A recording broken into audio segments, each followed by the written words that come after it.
Differentiation is used to calculate the gradient, or sometimes called the rate of change, of a curve. Straight lines have a constant gradient, so we can easily find those. We're looking at the difference between the change in y coordinate and the change in x coordinates. However, when you look at a curve, the gradient is constantly changing. We are now going to show you how we can prove the derivative of a function using the differentiation from first principles. So we just need to consider a graph as an example. Here is the graph of the function y equals x squared. Notice that we have a negative part of the gradient, we have a positive gradient, and there's a particular point where the gradient is 0 as it goes from negative through to positive. It is constantly changing, but how is that linked to the value of the x coordinate? If we consider a chord joining 2 points on this curve from the point 0.5, 0.25 and the point 1, 1. The gradient of the chord is a good estimate for the gradient of the curve at the point 0.5. However, we're going to look at how we could make that a better approximation throughout this. Okay, so the gradient,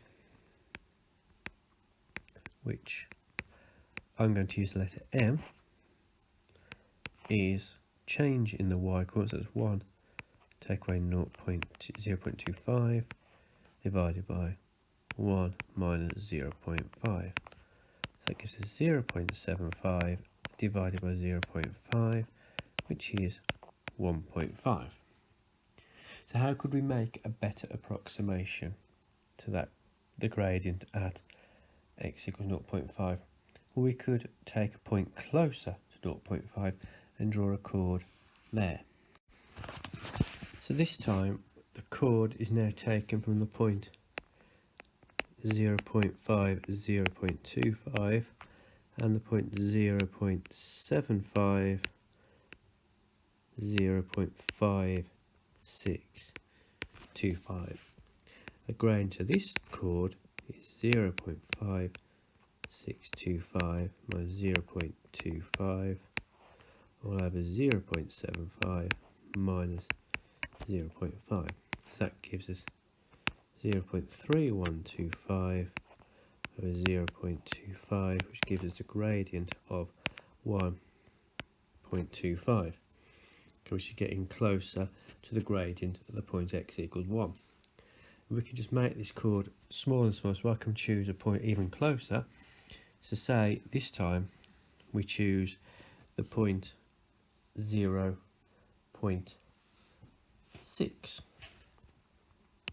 Okay, so 0.6 is here and 0.3. We could go for 0.6, 0.36 and look at the gradient between those chords joining those 2 points. So here we can have gradient is 0.36 minus 0.25 over 0.6 minus 0.5. So that gives us 0.11 over 0.1. So the gradient of this chord is 1.1. So we're getting closer. It seems to be it's getting closer and closer to 1. So let's look at the gradient of the curve of y equals x squared at the point x equals 0.5 is in fact 1. You could now try that, picking another point on that curve and seeing what the gradient gets closer to as you shorten the chord. So let's look at the curve y equals x squared in more general terms. Let's pick a general point here and we'll call that the point x squared because it's y equals x squared. And then the other point, we're going to look at it, it's got x on the x-axis there. The x coordinate of this one, I'm going to add on a small increment called h, we'll call it x plus h. So that will be x plus h will be the x coordinate, and the y will be x plus h all squared. Okay, so the gradient of this chord is going to be x plus h all squared minus x squared divided by x plus h minus x. Okay, expanding the top, x squared plus 2hx plus h squared minus x squared, all divided by h. You can see a lot of simplification going to happen there. So that's going to give us the gradient. This is going to be 2x plus h. So if we refer back to what we were looking at before, when x was 0.5 and we went from 0.5 to 1, then the h was 0.5. So that would be 2 times 0.5 is 1 plus 0.5 is 1.5. So this h gets smaller and smaller. We are going to find the gradient of that curve. As h gets really, really small, it's going to become irrelevant. So we say as h tends to 0, in other words, it gets so much small that it is hardly any increment at all, the gradient is going to tend to 2x. Now this is where the differentiation from first principles come from. So now I'll have a look at it in a bit more, with a bit more notation and explanation.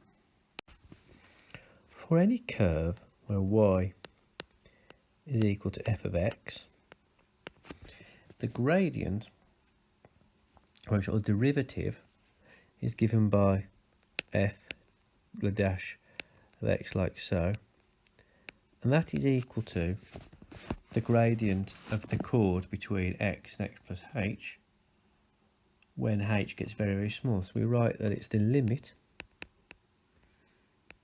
as h tends to 0 of f of x plus h, take away f of x, that's the difference in the y coordinates, and notice when we did the difference in the x coordinates, the x is cancelled, and all you were left with was h on the bottom. So we could try that with y equals x cubed. So here we have y x cubed. So that means f of x is x cubed, f of x plus h is x plus h all cubed. So the derivative f dash of x is equal to the limit as h tends to 0 of x plus h cubed minus x cubed all over h. If you already know your binomial expansion, that's nice and straightforward. Otherwise, you just need to multiply the 3 brackets together.